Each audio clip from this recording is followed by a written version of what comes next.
இந்த கதையில் வந்து பார்த்திங்கன்னா ஒரு பெண், அவங்களோட சகோதரர், அம்மா, அப்பா, குடும்பத்தில் மொத்தம் 4 பேர் மட்டும்தான் நல்லா லைஃப்பை வந்து அருமையாக கொண்டு போயிட்டுருக்கிறாங்க. அம்மா அப்பாவும் நல்ல கடுமையான உழைப்பாளிகள். இவங்க 2 பேருமே நல்லா உழைத்து அவங்க பெண்ணையும் சரி பையனையும் சரி நல்லா படிக்க வைக்கணும்னு ஆசைப்பட்றாங்க.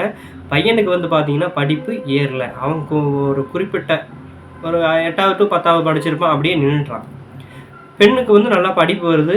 அந்த பெண் மேலே ரொம்ப பாசம் கொட்டி வளர்த்ததுனால அந்த பெண்ணையும் வந்து அவங்க படிக்க வைக்கிறாங்க. அந்த பெண்ணும் நல்லா படிச்சுக்கிட்டே இருக்கிறாங்க. படிக்கிற ஸ்டேஜில் தான் ஒவ்வொரு +1 +2 அந்த இதில் வரையில் ஸ்கூலில் நிறைய ப்ரொஃபஷனல், அதாவது வந்து காதல் கடிதங்கள் நிறையா வருது. இந்த பெண் வந்து பார்த்திங்கன்னா நல்லா தெளிவாக கரெக்டாக இருந்ததுனால அந்த காதல் கடிதங்கள் இது எல்லாத்தையுமே பையன் யாராவது வந்து தவறாக பேசினாலும் சரி அந்த விஷயங்கள் எல்லாத்தையுமே நீட்டாக தவிர்த்துட்டு படிப்பில் மட்டும் கவனம் செலுத்தி எல்லாரும் மாதிரி ஃபஸ்ட்டு மார்க்கெல்லாம் கிடையாது, நல்லா நார்மலாக படிப்பாங்க. அந்த பெண்ணு வந்து பார்த்திங்கன்னா ஒரு 5 to 10 நபர்களுக்குள்ள ஃபஸ்ட்டு ரேங்க்கு எல்லாம் வாங்க மாட்டாங்க. ஒரு 5வது ரேங்க்லேருந்து 10வது ரேங்க்குள்ளே ஆவரேஜாக நல்லா நார்மலாக படிச்சுட்டு அந்த பெண்ணினுடைய கரெக்டாக ஒர்க்கை பார்த்துக்கிட்டு இருப்பாங்க. அந்த பெண்ணுக்கு வந்து பார்த்திங்கன்னா நம்ம படித்து நல்லா ஹை ரேஞ்சில் வந்து போய் குடும்பத்தை உயர்த்தணும், வேலைக்கு போகணும், நல்லா சம்பாதிக்கணும், இந்த விஷயங்களை வந்து அவங்க வந்து ஃபுல்லாகவே மைண்டில் இருந்ததுனால மற்ற எந்த தவறான இந்த காதல் பொழுதுபோக்கு அம்சங்கள் எல்லாத்தையுமே வந்து ரொம்ப தவிர்த்துக்கிட்டே இருந்தாங்க. இந்த சமயத்தில் தான் வந்து பார்த்திங்கன்னா +2லையும் சரி நல்ல மார்க் எடுத்து ஒரு ஸ்டேஜ் தாண்டி வந்துட்டுருக்காங்க. இடையில விடுமுறை வருது. அந்த +2 முடிச்சதையுமே இவங்களுடைய உறவினர்கள் எல்லாமே போதும்பா 12வது படித்து வச்சுட்டேன், இனிமேல் வந்துட்டு அந்த பொண்ணுக்கு வந்துட்டு அலைன்ஸ் பார்த்து கல்யாணம் முடிச்சு வச்சிடலாம் அப்படின்னு சொல்லி நிறைய இவங்களுடைய சொந்தக்காரங்க எல்லாமே கொஞ்சம் ப்ரெஷர் கொடுக்குறாங்க. சொல்கிறவங்கள பொன்பள பிள்ளைக்கு எதுக்கு இவ்வளோக்கு மேலே படிக்கணும் அப்படின்னு நிறைய பேர் கேட்டுட்ருக்காங்க. அதை எல்லாமே இந்த பெண் வந்து பார்த்திங்கன்னா கேட்டுட்டு இருந்து போட்டு அவங்க அம்மா அப்பா கிட்ட இதை சொல்லும்போது, இல்லைம்மா உனக்கு விருப்பம் இருந்தால் நீங்கள் தாராளமாக படிக்கலாம், உன்னையை வந்து நாங்கள் வந்து தடை பண்ண மாட்டோம், நீ தாராளமாக படின்னு சொல்கிறாங்க. அதையை வந்து இந்த பெண்ணும் ஏற்றுட்டு கல்லூரி வாழ்க்கைக்கு போகிறாங்க. கல்லூரியிலும் சூப்பராக அந்த நல்லா படித்து நல்ல மதிப்பெண் எடுத்துகிட்டு இருக்காங்க 1ஆம் ஆண்டு. 2ஆம் ஆண்டும் அதே போல் போகுது. 2ஆம் ஆண்டு பாதிக்கு மேல் தான் இவங்களுடைய வாழ்க்கையே மாறுகிறது. இவங்க வழக்கமாக போயிட்டு வர பேருந்தில் வரும் கண்டக்டரோட இவங்களை வந்து இந்த பொண்ணு வந்து பார்த்திங்கன்னா நல்ல கேரக்டரு, அதனால் வந்து அவன் வந்து அந்த பொண்ணை கரெக்ட் பண்ணலான்னு சொல்லிட்டு நிறைய ட்ரை பண்ணிக்கிட்டே இருக்கான். அவனும் வந்து பார்த்திங்கன்னா அந்த பெண்ணை கரெக்ட் பண்ணணுங்கிறதுக்காக பல விஷயங்களை, அதாவது வந்து எப்படியெல்லாம் இது பண்ணணுங்கிறத வந்து நல்லா ட்ரிக்காக யூஸ் பண்ணிவிட்டு தெரிஞ்சு வச்சுருந்து இந்த பொண்ணு மேலே வந்துட்டு அதை கரெக்டாக யூஸ் பண்ணிகிட்டே இருக்கான்.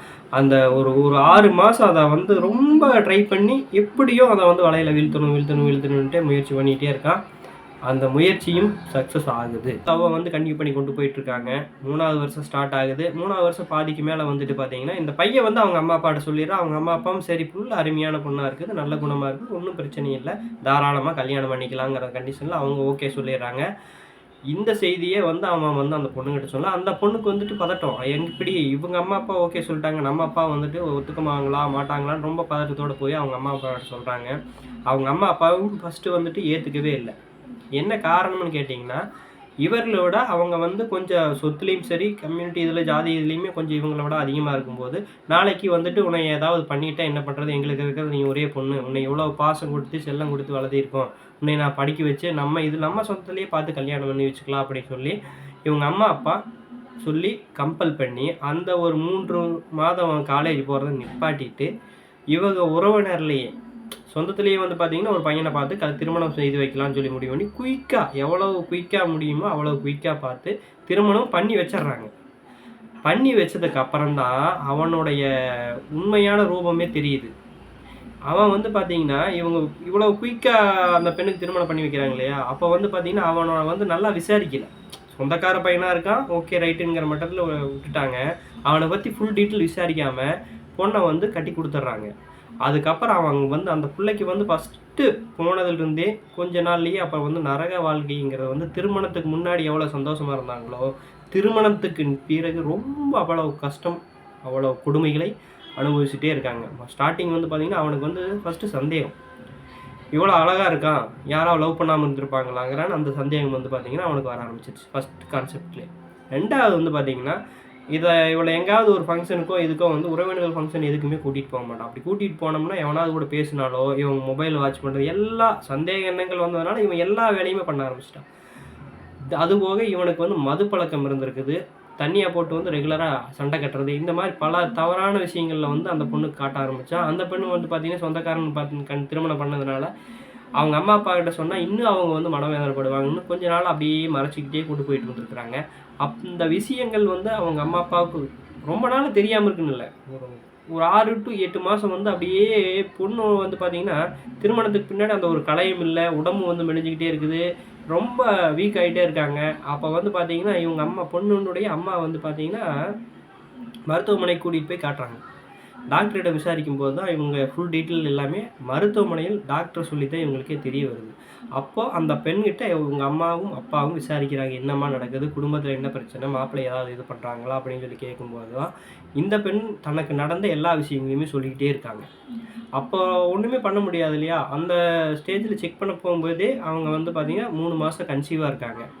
இப்போ கன்சீவாக இருக்கும்போது அந்த விஷயங்களை வந்து அவங்ககிட்ட சொன்னாலே அவன் சந்தேகப்பட்டு, இது இந்த குழந்தை எனக்கு பிறக்கல, இதுக்கு நான் காரணம் இல்லைங்கிற ஸ்டேஜில் அவன் வந்து சந்தேகப்பட்டு இவனை அடிக்க ஆரம்பிச்சிட்டான். இந்த விஷயங்கள் இப்படியே போயிட்டுருக்க சரின்னு சொல்லிட்டு பெற்றவங்க என்ன பண்ணுவாங்க, சரி கொஞ்ச நாள் வந்து நம்ம கூட இருமான்னு சொல்லிட்டு அப்பப்போ வரவும், அவங்க இங்கே வந்து போகவும், அவங்க இருக்கையில் வந்து இவன் நல்ல பையனாக இருப்பான். பார்த்தா அவன் அவ்வளோ டார்ச்சர் பண்ணுறான்னு தெரியாது. அவங்க இல்லாத நேரத்துக்கு இந்த பொண்ணை வந்து ரொம்ப டார்ச்சரே பண்ணிக்கிட்டே இருப்பான். பிறக்குது முதல் குழந்தை.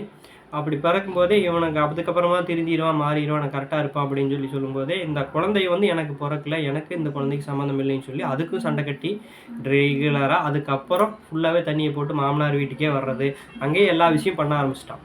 அப்போது இவங்க என்ன பண்ணுறதுன்னு ஒன்றுமே புரியாமல் இருந்தப்போ தான் இவங்களுக்கு இவனுக்கு நிறைய கடன் இருக்குதுன்னு தெரியுது. அந்த கடனுக்கெல்லாம் எப்படி என்ன பண்ணுறதுங்கிறதுக்காக மாமனார் மாமியாரும் வந்து பார்த்திங்கன்னா அந்த கடனை வந்து அடைக்கிறதுக்காக அவங்களுடைய சொந்தமாக இருக்கிற சில சொத்துக்களை எல்லாம் விற்று கடனை வந்து கட்டி அடைச்சிடுறாங்க. அடைச்சதுக்கு அப்புறமும் இந்த பெண்ணுக்கு வந்து பார்த்திங்கன்னா இவங்களே சொந்தமாக வீடு வாங்கி கொடுக்குறாங்க. சொந்தமாக ஒரு தொழில் பண்ணுறதுக்காக ஒரு வண்டி ஒன்று எடுத்து நீ வாடகைக்கு ஓட்டி ரெடி பண்ணிக்கோ, சம்பாரிச்சிக்கோ அப்படின்னு சொல்லி இவங்களே பார்த்துட்ருக்காங்க. இப்போ தான் அந்த அம்மா அப்பாவுக்கு வந்து உணருது, நம்ம சொந்தக்கார பையன் சொல்லி இவனுக்கு கட்டி கொடுத்து நம்ம பொண்ணு இவ்வளோ நரக வாழ்க்கை அனுபவிக்குது. இதே அந்த பையனுக்கு கட்டி கொடுத்துருந்தா இன்றைக்கி அவளோட லைஃபே மாறி இருக்கும். அவங்களுக்கு தெரியும், சப்போஸ் ஏதாவது வந்து தவறான விஷயங்கள் நடந்திருந்ததுன்னா ஒன்றுமே பண்ண முடியாது இல்லையா. அதற்காகத்தான் வந்து பார்த்திங்கன்னா இவங்க பயந்தது. ஆனால் அந்த பையன் மீது வைத்திருந்த தவறான எண்ணங்கள் தான். எல்லாருமே ஒரே மாதிரி இருக்க மாட்டாங்க இல்லையா. ஏன்னா எல்லாருமே வந்து பார்த்திங்கன்னா தவறான விஷயங்கள் பண்ணுவாங்கன்னு சொல்ல முடியாது. சிலர் நல்லவராக இருப்பாங்க, சிலர் கெட்டவங்களாக இருப்பாங்க. எல்லாரும் நல்லவர்கள் கிடையாது, எல்லாரும் கெட்டவங்க கிடையாது. இது அவங்களுக்கு தெரியல. சப்போஸ் அந்த பையனை முதல்ல லவ் பண்ண பையனுக்கே இப்போ கல்யாணம் பண்ணி வச்சு கொடுத்துருந்தால் இந்த பெண்ணினுடைய வாழ்க்கை வேறு விதமாக மாறியிருக்கும். இனிமேலாவது அவன் வந்து சந்தேகப்படாமல் அந்த பெண்ணினுடைய மனதை புரிஞ்சுட்டு குழந்தை பிறந்துருச்சு, இனிமேலாக அந்த சரக்கு இதெல்லாம் விட்டுட்டு கொஞ்சம் குடும்பத்தை நல்லபடியாக கொண்டு போனால் லைஃப் வந்து நல்ல நிலைமைக்கு போகும். இந்த பெண் காதலித்த பையன் தங்கமான பையன், எந்த கெட்ட வழக்கம் இல்லாத பையன், ரொம்ப நல்ல பையன், எல்லாரையும் அனுசரித்து போகிற பையன். அவனுக்கு வந்து அம்மா அப்பா இவனுக்கு இந்த பெண்ணை வந்து கட்டி கொடுக்கல. ஆனால் இவங்க சொந்தக்காரன்னு சொல்லி நெருங்கின உறவினர் பையன்னு சொல்லி அந்த பையனுக்கு கொடுத்தா அவனுக்கு தண்ணி அடிக்கிறான். எல்லா கெட்ட வழக்கம் இருக்குது, இதுதான் இல்லை, எல்லா கெட்ட வழக்கம் இருக்குது. இன்றைக்கும் அந்த பெண்ணை வந்து அடி நடித்து கொடுமைப்படுத்திகிட்டு இருக்கான்.